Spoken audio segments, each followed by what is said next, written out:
Governor Holcomb's briefing will begin in 2 minutes. For the journalists joining us in the digital press room, if you would like to ask a question, you can click the Raise Your Hand button. When you are called upon, we will unmute your microphone, and then you also will have to unmute your microphone.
Good afternoon. Thank you for joining us. We'll get right at it with Dr. Box for your not just daily report, but you've got some updates on testing and tracing and best practices. Absolutely. Thank you, Governor.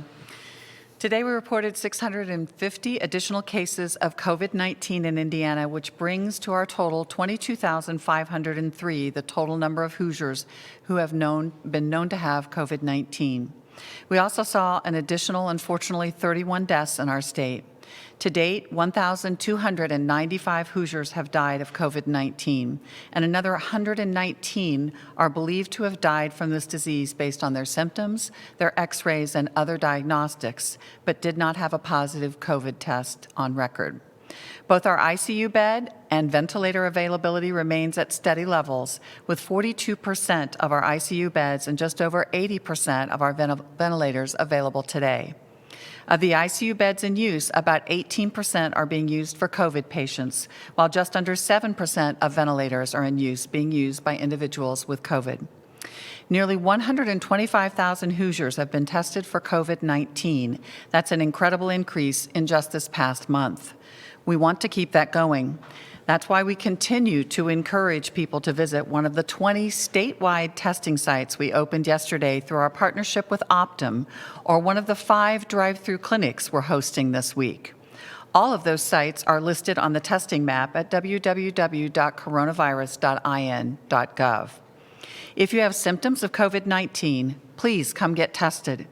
If you're at high risk because you're 65 or older, you have diabetes, obesity, high blood pressure, or other underlying health conditions, or if you're a member of a minority population that's at greater risk, please come and get tested, even if you don't have symptoms.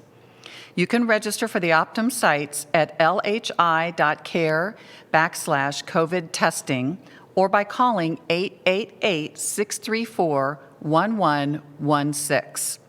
At these sites, you will actually leave your vehicle to go inside to be tested. At the drive-through sites, you can just show up and stay in your car, but you may encounter some wait times. Both testing and expanded contact tracing will start Monday, and they're very critical parts of our phased-in approach of reopening Indiana.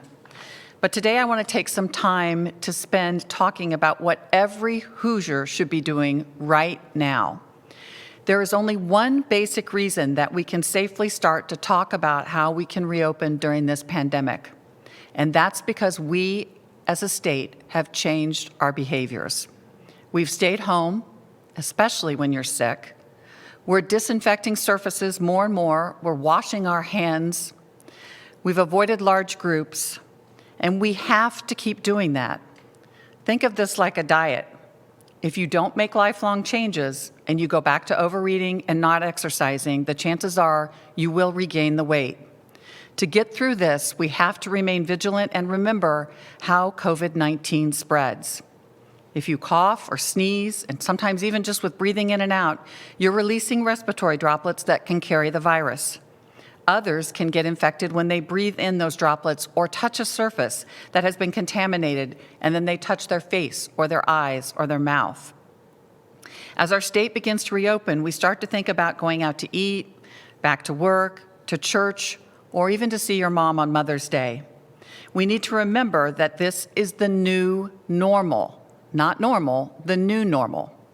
We can't forget about social distancing, washing our hands, wearing a mask, or most importantly, staying home if you're sick.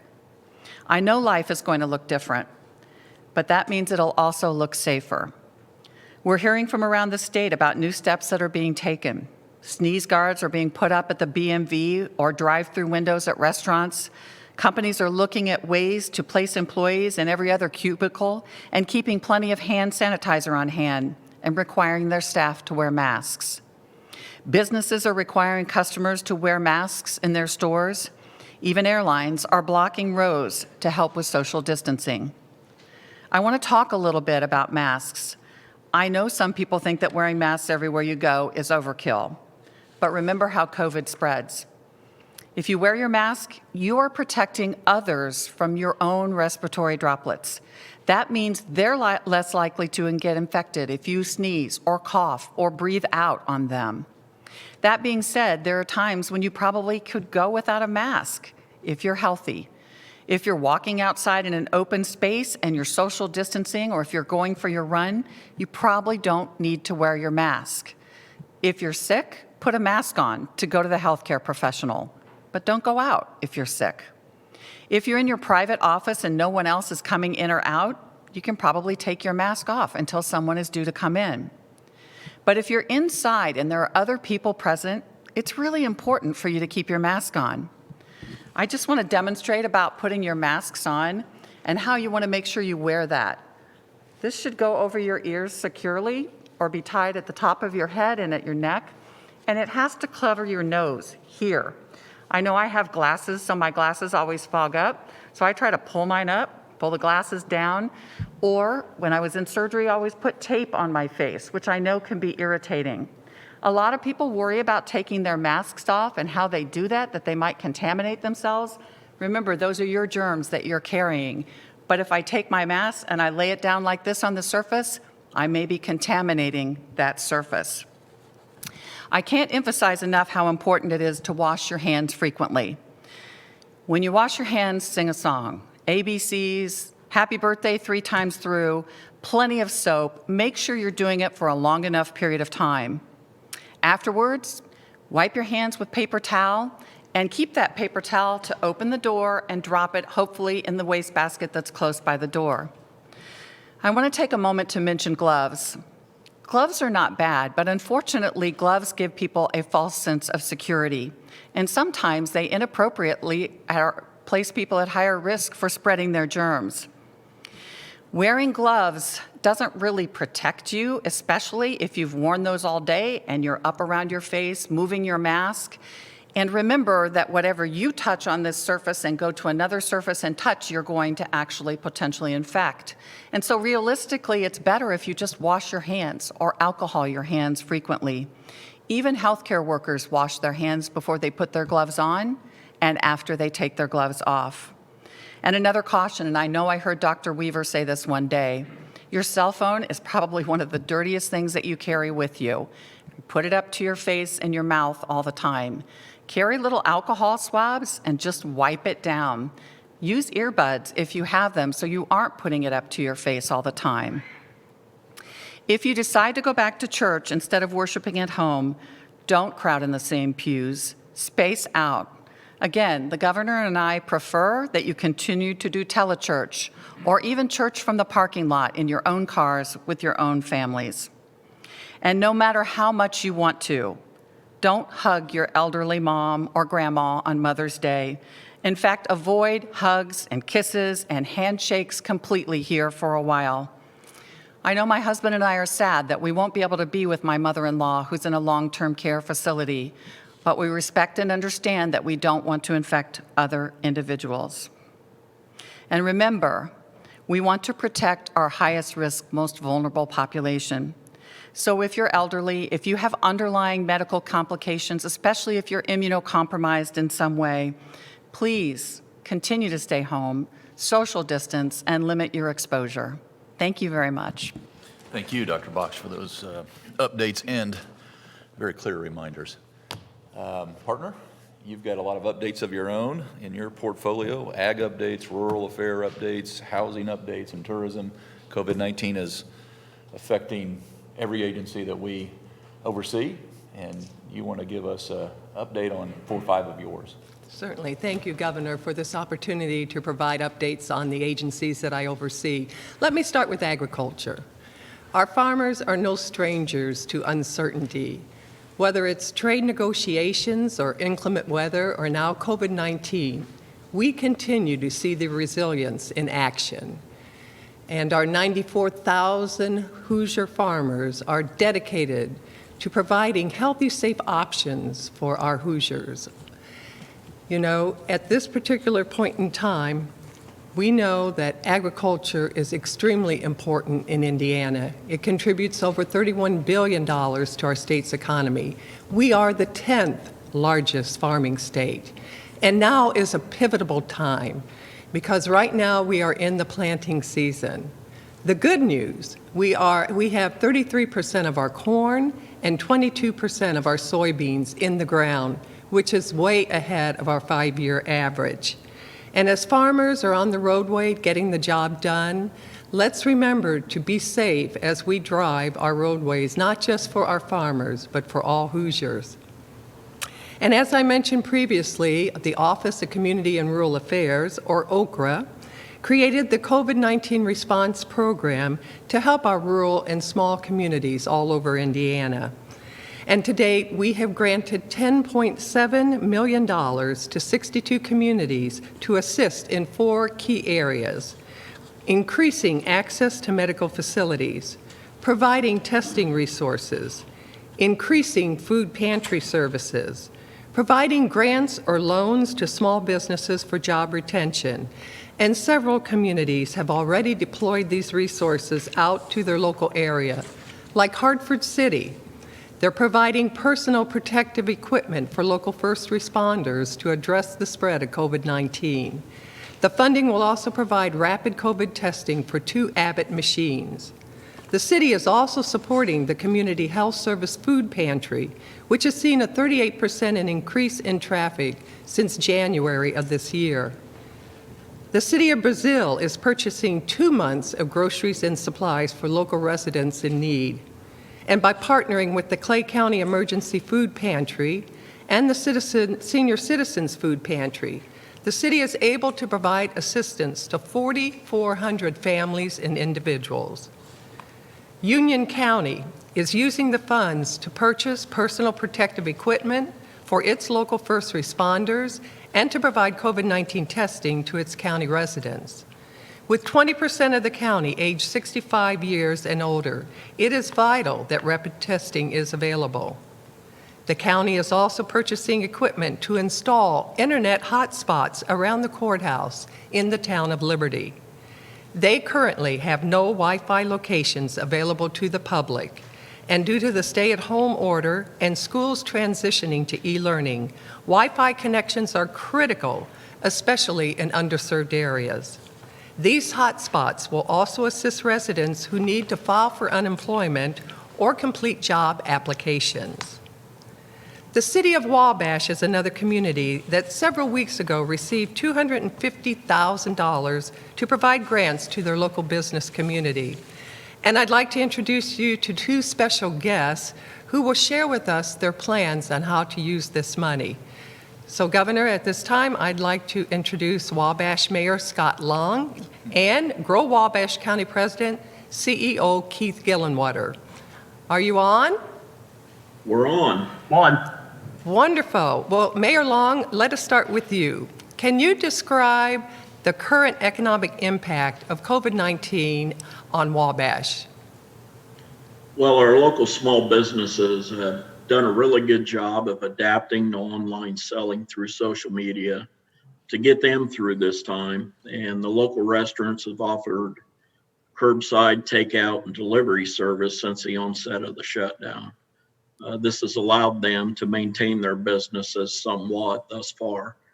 We initially had 8 factories lay off people, and we look forward to them reopening. That being said, it's been tough for everybody. We are grateful for the opportunity to partner with the state of Indiana and its agencies. Well, Keith, tell us a little bit about these Okra funds and what they mean to your community. And then if you also could walk us through how you're deploying those funds and the types of Hoosiers who will benefit there. Sure. Let me start by saying thank you. We're honored to be able to appear as part of the news conference today and tell a little bit about Wabash and Wabash County's story. As the mayor alluded to, our community's gotten hit pretty hard. People have been good in Wabash County about staying home, but one of the unfortunate side effects of staying home and has been that reduced spending in our businesses. A number of the restaurants are trying to do what they can and businesses converting to online sales and those kinds of things, but it just doesn't replace all of that walk-in traffic. So, on top of that, it's been a hardship for our manufacturers as well, with markets and drying up and those kinds of things. And so this Okra program and the partnership with the state of Indiana is very timely for us. It's very important. It'll help our community, our business community, from Main Street to our business and industrial parks. And it's going to help the businesses that need it most, that employ a large percentage of low to moderate income individuals, which is a requirement for the program. We're planning to deploy the funds to small businesses that qualify. So we're specifically targeting hospitality, food and beverage, small manufacturers, retail tourism-based businesses, and the like. At least 51% of the funds are required to be used to retain jobs of low to moderate income individuals. Our grants that we have set up are ranging from $2,000 to $15,000 based upon the number of employees in that business. We have gotten the flexibility to streamline the process as much as we can to reflect the times that we're in. So the social distancing. So we've been able to convert an online application. Business applicants can submit their documentation online through our website. Our committee will meet virtually via Zoom. I think we're meeting on the 18th of this month. And so from the announcement last week to getting the funds deployed, we're trying to get it out there as quickly as we can. We're very blessed that the city of Wabash has agreed to front the money for the grant until we can get a grant agreement signed and those kinds of things, because we need to get this money out to our businesses. And so, again, I tip my hat to your office and to the Okra and the state for having this partnership available for us. We're very blessed. And Mayor, is there any final message you can leave us with? Anything additional that you're doing to help your businesses and your residents there in Wabash? Yeah, I had my city council pass a resolution to authorize utilize $100,000 of my economic development fund to be used for low interest loans. And those are being administered by Grill Wabash County for the city of Wabash. Wabash Marketplace has offered their members low interest loans from a revolving loan fund. And our Tourism Bureau, Visit Wabash County, transitioned their team from tourism driven to assisting the small businesses with marketing help for online sales, one-to-one marketing plan consultation, and assisting with building out budgets and best practices. As a group, we are building ongoing relationships with these businesses well into the future, not only for sustainability currently, but for growth also. One final thought: rural America is the backbone of this nation, and the small towns that dot the countryside like Wabash are going to be the economic engine that brings our economy back to life. It's paramount that small towns across America plan now as Wabash is doing. We need our local businesses to not only survive, but to thrive on the backside of this pandemic. Agriculture is going to play a big role in that also, as they're the backbone of our food chain and very vibrant here locally. That is at a critical juncture right now. How we support the small business and agriculture now will determine our future. Well, thank you, Mayor, and thank you, Keith, for being with us and sharing with us how the partnership that we have with Wabash is benefiting citizens all over your county and in your city and the state of Indiana. And thank you for your service, Mayor. Thank you. But I would also be remiss if I didn't remind everyone once again of the housing assistance that we have available. Our housing agency has a resource guide online to support Hoosier homeowners and renters as they navigate crucial conversation with their lenders and their landlords. And I encourage you to have those conversations right now. But we've also reopened Indiana's Hardest Hit Fund, which provides up to 6 months of monthly mortgage payment assistance to qualified homeowners. Go to 877gethope.org or call 877-GET-HOPE for more information. But another critical part of our economy is tourism, and the travel and leisure-related industry was immediately ground to a halt when COVID-19 hit. Our Office of Tourism Development has started conducting weekly surveys to study the impact of COVID-19 and assess what this truly means for the industry, both now and in the future. Today, we announced the formation of the Indiana Destination Recovery Council. This is an advisory group of industry leaders and experts who will collaborate on the most effective ways to get Indiana tourism back on track. And the first meeting of the council was held virtually today. We started by talking about each of their industry-specific needs and the challenges that they are facing, and how we can effectively work with the governor's Economic Relief and Resource Recovery Task Force to provide assistance. This group will continue to meet through June and work hand to hand as we work through this together. Governor, you know this week is Visit Indiana Week, and it certainly is going to look a whole lot different this year. And I want our partners to know that the governor and I are with you and walking alongside you. Travel, adventure, and family fun are some of the memories we most cherish in our lives. And we cannot wait till that day comes when Hoosiers can visit the attractions we have here, and we can welcome visitors back to Indiana. So thank you, Governor, for your leadership during this very challenging time.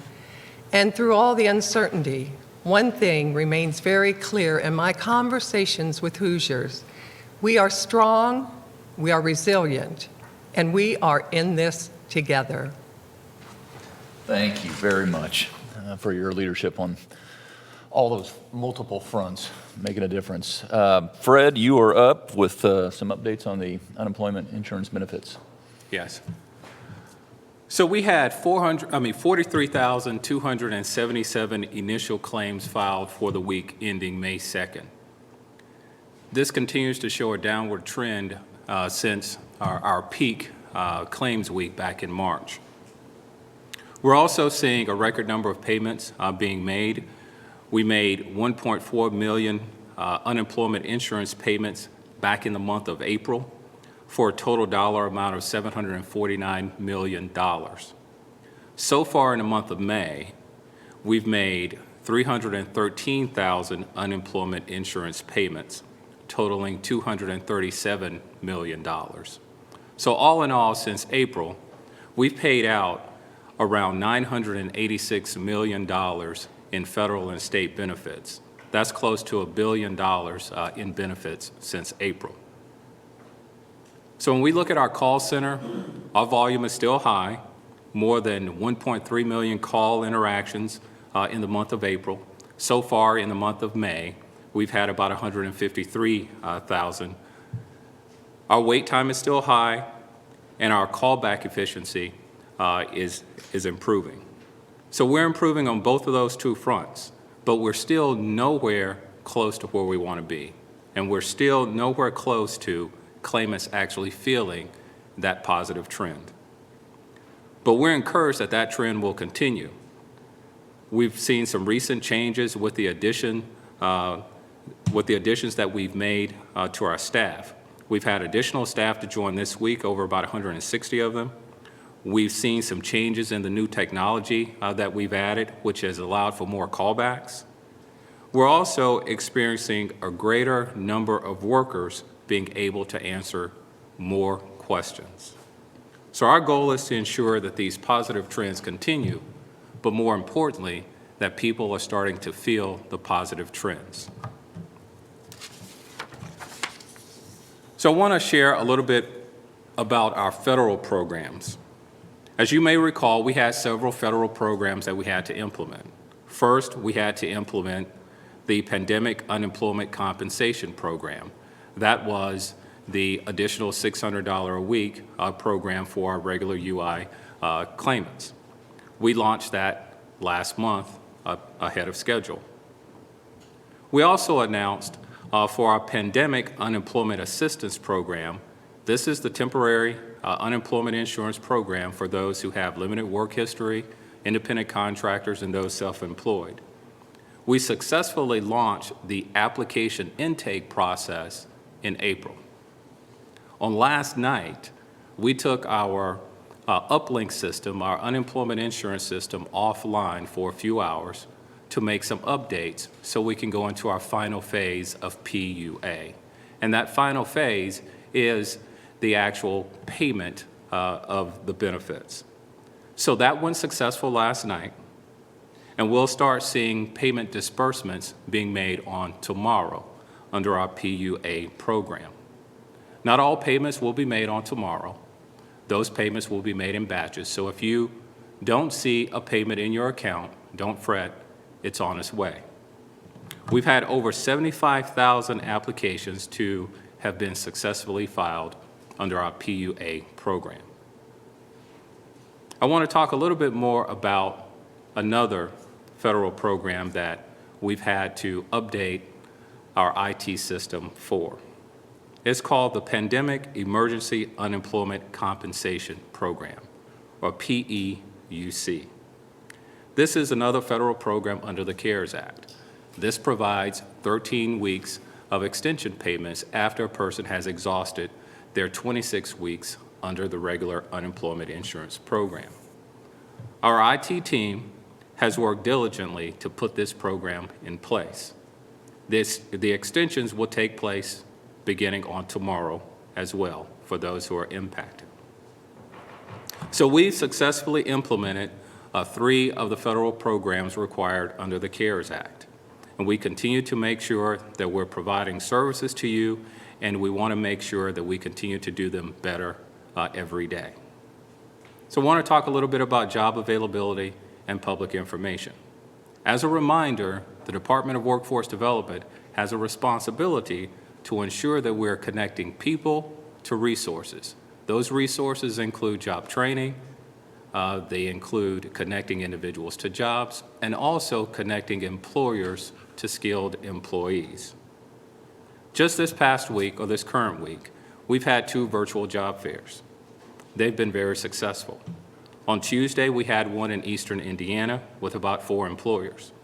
Yesterday, we had one for the General Motors plant in Kokomo, where they're filling more than 1,000 full-time and part-time positions. There was a very good turnout virtually for both of those.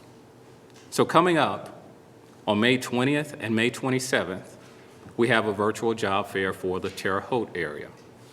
On May 21st, we have a statewide virtual job fair for the Census Bureau. Right now, I'd like to pause and tell a little bit of story about a gentleman named Nicholas. Nicholas lost his job as a result of the slowdown of his company. Nicholas went to one of our Work One locations to seek employment. Then he wanted to join the armed services to serve our country. Unfortunately, he was unable to join the armed services. While he was talking to the case manager at the Work One, the case manager informed him of the GM Ventec project making ventilators. He applied. The next day he was hired. He's been working and making ventilators for over a few weeks now.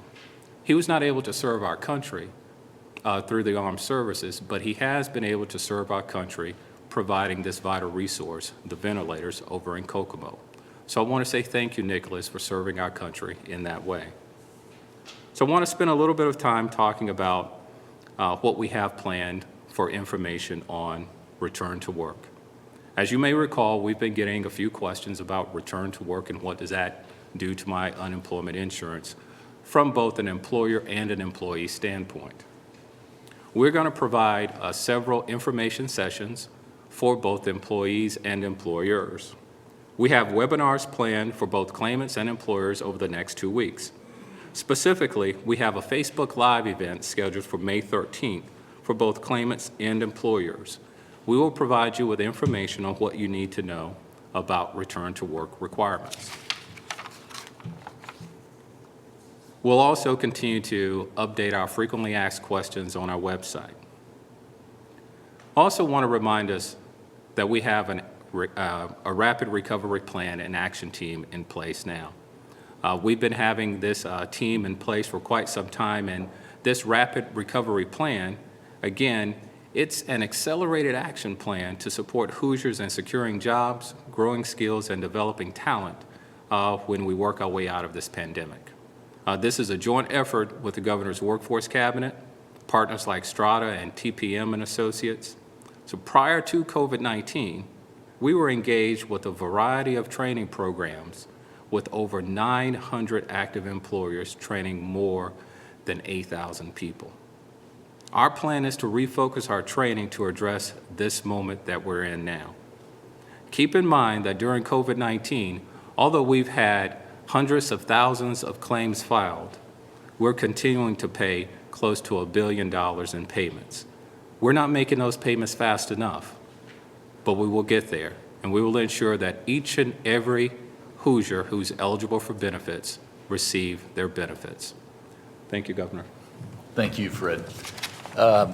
Rachel, we always try to save the second half of the hour for Q&A, and we went over a little yesterday. So how about if I just thank everyone for doing your part per Dr. Box's reminders. Let's keep moving in the right direction. We're on a good path here. And let's just get right to the Q&A portion right now. Sarah with WNIN. Hello, Sarah. Good afternoon. Good afternoon. The city of Evansville, along with the IU School of Medicine and Deaconess Health System, is doing a COVID-19 prevalence study in southwestern Indiana. What are your thoughts on local communities taking action to test, trace, and study the virus outside of state measures? And a second question would be, when might we see the data from the Fairbanks School of Public Health study? Both great questions, Sarah. So first of all, the Fairbanks study, we're hoping to see that data and be able to present it to you early next week. So I'm not sure Monday, Tuesday, or Wednesday, but we're looking forward to going through that data with them sometime over the weekend. And we welcome any city or county that does additional testing and additional prevalence studies and continues to keep COVID-19 infection at the top of their list of things to address for their community. It is so important that we have boots on the ground across the state that is they're presenting the same message that we are about wearing masks and social distancing and washing hands and helping their particular community employers get people back to work. That is all very critical. This is not something that can all be done from Indianapolis, Indiana. And I would just say, I think I can speak for Lieutenant Governor as well, we're proud of Deaconess. We're proud of our hospital network at large. Not only are they stepping forward in terms of studies, but they stepped forward immediately right out of the gate that allowed us to all come together, to be in this together, and make sure that we were properly resourced from border to border. So this is just an extension of how our hospitals throughout the state of Indiana are stepping up. Sam Quinn, the Indianapolis Business Journal. Good afternoon, Sam. Good afternoon. I have a question just about specifically Marion County. It seems between your roadmap for reopening and then Mayor Hogstead's plan to keep the stay-at-home order in place until May 15th, there's confusion for restaurants and personal services about when they'll be able to reopen. Can you talk about that, when they can expect to reopen? Sure can. Our executive order and our guidance is a week after you enter that second stage. And so for Marion County, my order was coming up on May 11th, but theirs would be a week back, so May 18th. Now, Mayor Hogsett has the 15th in place to potentially lift. That's up to him. I support him, but the 18th would be for Marion County when restaurants would be able to open. Emily Ketterer, The Daily Journal. Good afternoon, Emily. Good afternoon. So my question is about the Optum testing site. So there were some discrepancies in information yesterday. For example, the Johnson County site was listed as a drive-through location, and it was not. And then our local health department was also confused about who could be tested. So my question is, how were these issues addressed, and why weren't these sites necessarily prepared for something like this to happen? So again, it was a first day for 20 sites across the state, and there are always hiccups. I think that our map has a little, maybe a car or a vehicle on it, and I think that was confusing for people. So we're trying to rectify that and make sure that everyone understands. That's why I mentioned in my talking points today that the Optum sites are park and go inside sites versus our drive-through testing sites. And I know that can be confusing for people. So we're trying to make that more clear for individuals. I don't think anything ever opens and is absolutely perfect on the first day. So I really respect that we've got this up and running. I've done over 1,000 tests, and I'm looking forward to those tests just continuing to increase. We did change a little bit the individuals that could be tested, in that we included asymptomatic individuals who have these risk factors, including our minority populations. And we're very much encouraging people to get tested. So that was different for our drive-through sites, and something that Optum, when you registered, it wasn't something that you could pick. So that may have caused a little confusion. You want to talk about just repeat? We have 20 now, but 30 are coming online as well. Right. So we have 20 that came up this week, and we will be adding the additional 30 next week. So that will give us our 50 sites. But I think everyone needs to remember that we also have over 100 other sites that are testing, not including our drive-through sites across the state. So it is not just limited to the Optum sites. Tom Davies, The Associated Press. Afternoon, Tom. Hello, Governor. With the Tyson plant in Logansport starting to reopen, the union there says the state needs to commit to action such as enforcing physical distancing, 2 weeks paid quarantine time, not allowing retaliation for workers who raise safety complaints. Do you believe those are steps the state should take to help those workers feel safe about returning to work? You want to talk about how we have been up there? Yeah. Sure. Yeah. Well, we have been up there and actually looked at the plant and saw the dividers that they'd put in, and how they had staggered individuals on the line and social distanced individuals. I am not sure about their policy with regards to paying workers, with regards to sick leave, but I do know that they have instituted pretty much every measure that we ask them to do with regards to this. Fred, before we move on, Fred, you want to just give an update on what you're looking at out into the future in terms of folks who are COVID-19 positive or have been quarantined, to Tom's point? Sure. There are a few things that we can look at in our current executive order, and even the phases that we're going to go through, or the stages in our recovery plan. When we get a claim and a person is off of work as it relates directly to COVID-19, those things are taken into consideration. And those individuals may very well continue to receive benefits. But if there are things that we can't verify, then there may be another result. But our goal is to make sure that there's direct interaction between employee and employer. And we're looking at a variety of things like the safety of individuals who are over the age of 65, to make sure that we are being compliant with what the governor has set out in each one of those stages of our recovery plan, and also the CDC guidance. Yeah, and no matter, Tom, how large the number gets or how specific the location, each of these cases are decided on a case-by-case basis. Steve with KPC Media. Good afternoon, Steve. Good afternoon. How are you doing today? Doing good. How about yourself? Good. Two questions. First, for Commissioner Payne, if I'm counting it correctly, next week would really probably be the first week we'd see some impact from the stage 2 reopening. So is there any way that the DWD is going to be able to quantify the number of people who are getting back to work and going off unemployment? And then my other question is, yesterday there was some talk about getting some county level hospitalization data, and it sounded like that was something that the state would be able to do. So I wanted to kind of backtrack to something that was in the forefront a couple weeks ago and talk about nursing home data. I know there'd been some resistance to individualized facilities and the number of cases, but could we maybe take a step back and get county level data, at least for nursing homes, and if not, why? Let me take the first one. Okay. Yes, we will be able to do some analysis on the data on who's on unemployment now, and then even those who go back to work. The question that will remain is, were those people who are returning to work, are all of those COVID-19 related cases? Because not everyone who's on our unemployment insurance benefits program now, not all of them are on that as a result of COVID-19. So we'll do some analysis, and that'll take some time. Thanks, Fred. And with regards to your questions about the county level data for hospitalizations, I should have mentioned yesterday that if you go to our website, there's a link to Regenstrief's website, and you go there, you can see a lot more information that is available to you to look at from a county level perspective. I do have the team actually working on doing regional level data with regards to the ventilators and also ICU beds. And with regards to the nursing home data, we will continue to release aggregate data for nursing homes. Kayla Sullivan, Fox 59. Afternoon, Kayla. Good afternoon, Governor.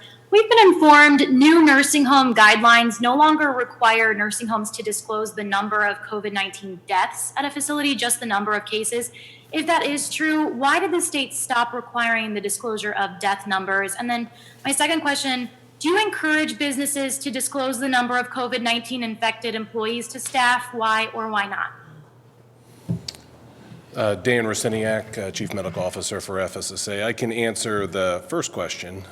So CMS came out with its guidance previous Friday on what they would be requiring.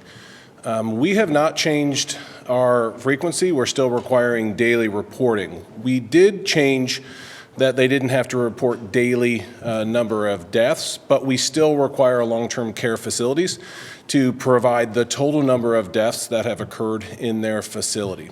What we've tried to do is to make sure that our requirements, although we have a greater frequency than CMS, that we're matching what they're asking long-term care facilities to report. Yeah, and Kayla, I'll just say, correct me if I'm wrong, Dr. Box, from a medical perspective or privacy issues, but Kayla, the second question that you had, that would be up to the individual businesses, and then most importantly to that individual that has tested positive. Right, and we do think it's important that an individual that's positive would share that information with their boss or their employer, because there are obviously maybe individuals that are around them that would be at risk. So that is important to share, and if they didn't want to share it, we would need to share that with the employer. Elizabeth Binion, WNIT Public Television. Hello, Elizabeth. Hello, Governor, and thanks again for these daily updates, and thanks to your whole team for all of your tireless efforts to help the people of Indiana during these difficult times. Yesterday, the Senate Democrats held a media briefing and reported that the United Steelworkers and Senate Democrats have contacted you to express concerns about CDC guideline violations and unsafe working conditions in some Indiana businesses.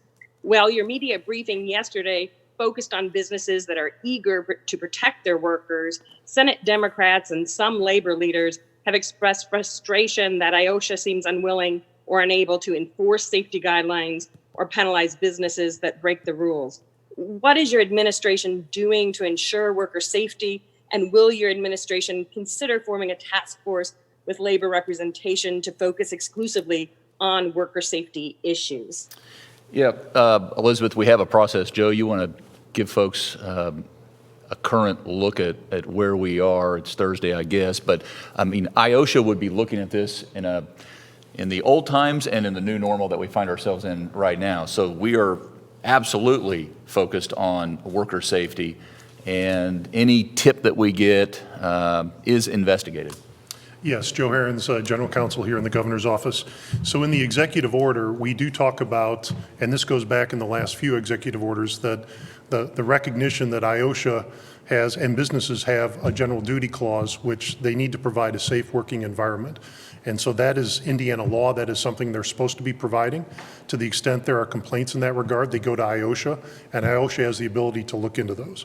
And so that is the process that exists now, and that is something that is in place and should be addressing concerns that arise that people have with business practices.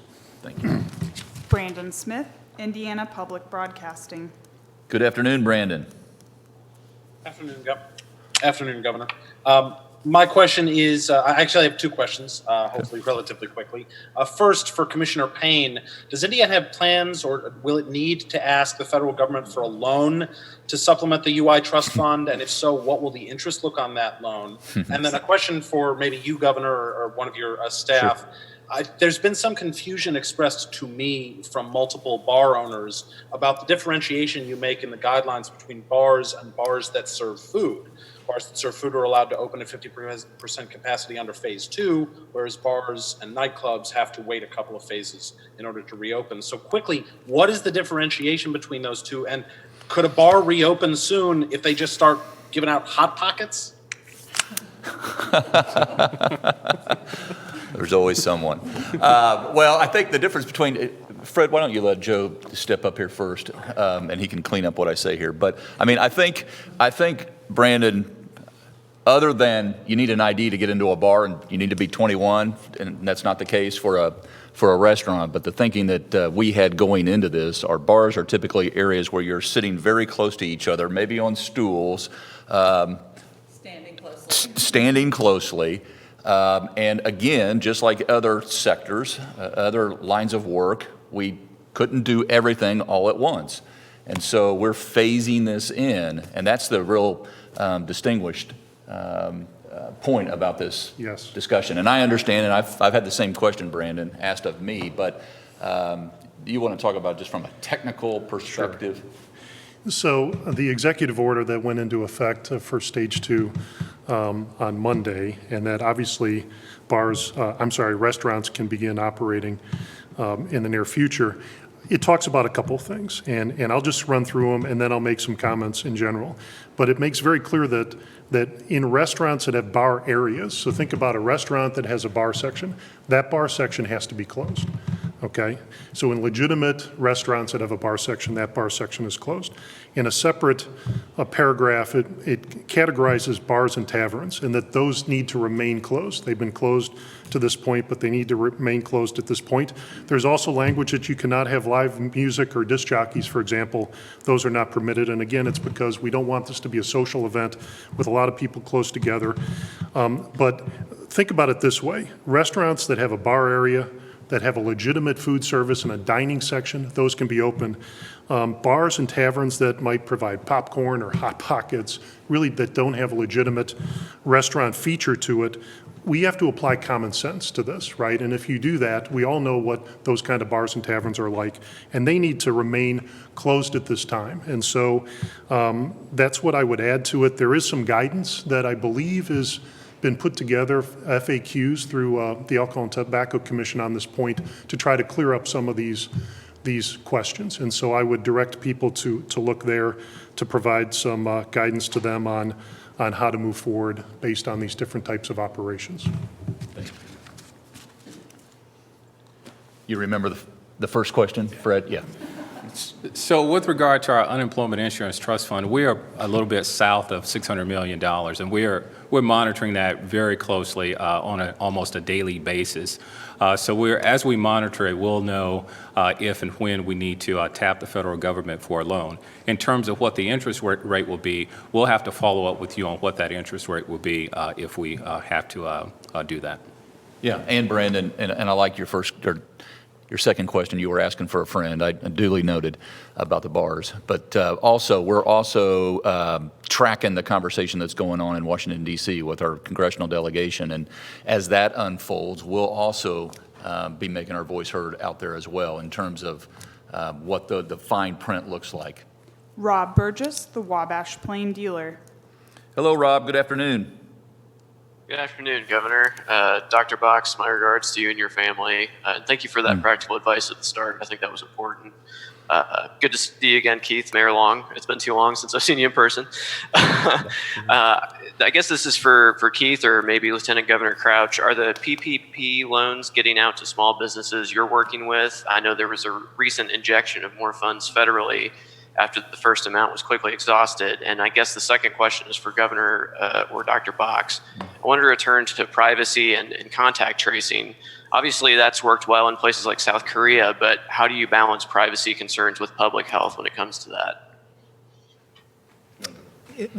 We have already, as you heard from the mayor and from Keith, their city council has gone ahead and fronted the money so that they can get the money distributed in lieu of us getting the grant paperwork signed so that we can get the money to the city. So I am assuming that that is going out immediately to be able to provide that PPE to those first responders. If the mayor or Keith is on and that's not correct, please jump in. Yeah, I'm happy to.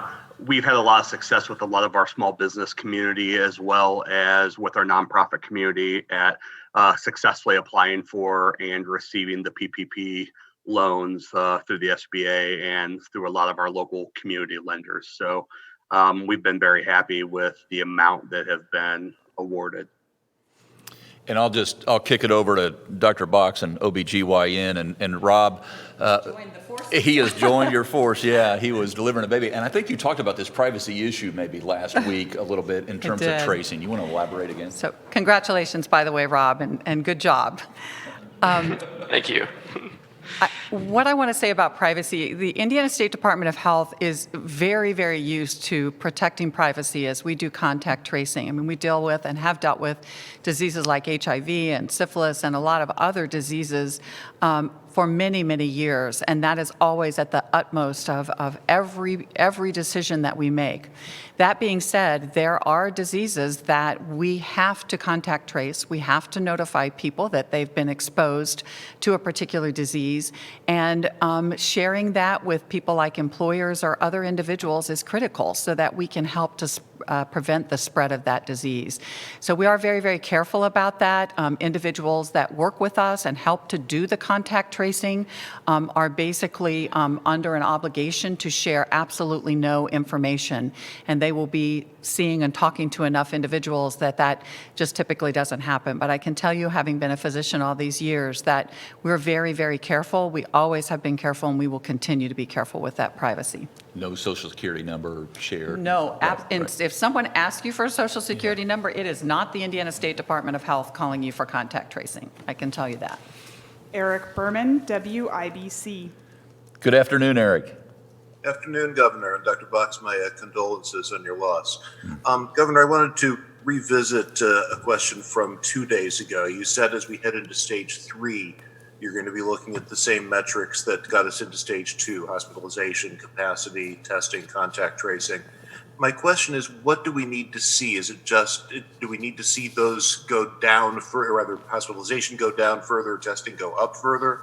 Do we need to just maintain where we are? Do we need to avoid increases beyond a certain point? What are you going to be looking for to advance to the next level?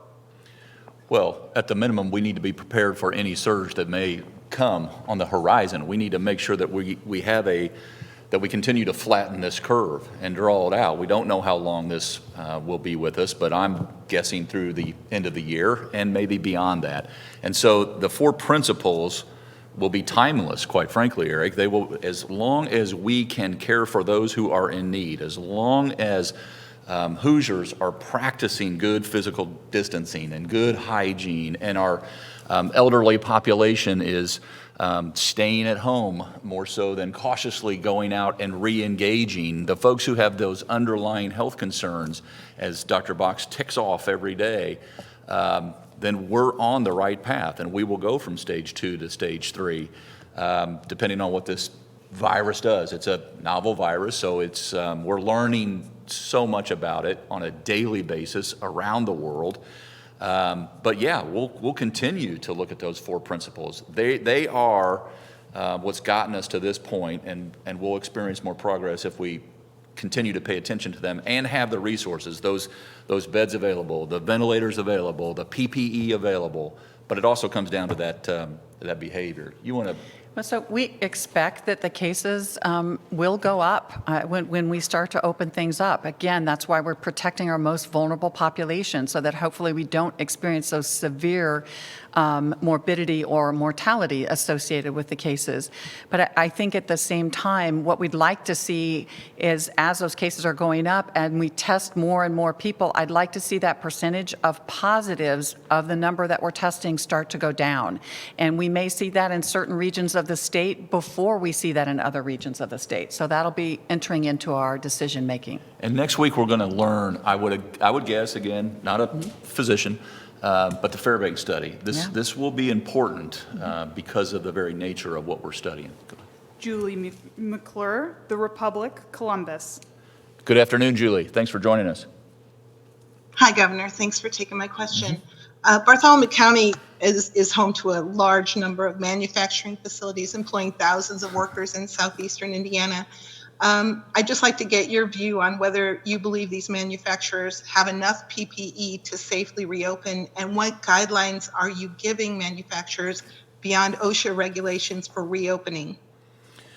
Well, we've not only listened to those manufacturers, we're the #1 manufacturing state in the country per capita, and we aim to keep it that way, not just going into this COVID-19 environment, but coming out of it as well. And some of the global companies there in Bartholomew County, manufacturing companies, are leading on the effort in terms of safety, always have, and they'll continue to, no matter what hand they're dealt. And so not only have we incorporated their suggestions about physical distancing, about hygiene, about shifts, I mean, it's a long list of how to do business in a safe manner with this virus on your doorstep, or on your factory floor, or in your lab, or in your schoolhouse. So all of these issues have to be taken into account on how we're living our lives today. Obviously, manufacturers in the state of Indiana, critically important, not just to our revenue, but to the ability to continue to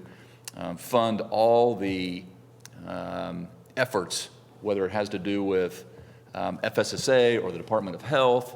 Virtually everything that we're doing is reliant on our state to continue to grow. We had a lot of advantages going into this. We still maintain those advantages because of the innovation that happens at, say, Cummins in Columbus, Indiana, or actually it's a Cummins corridor all the way up to Indianapolis now.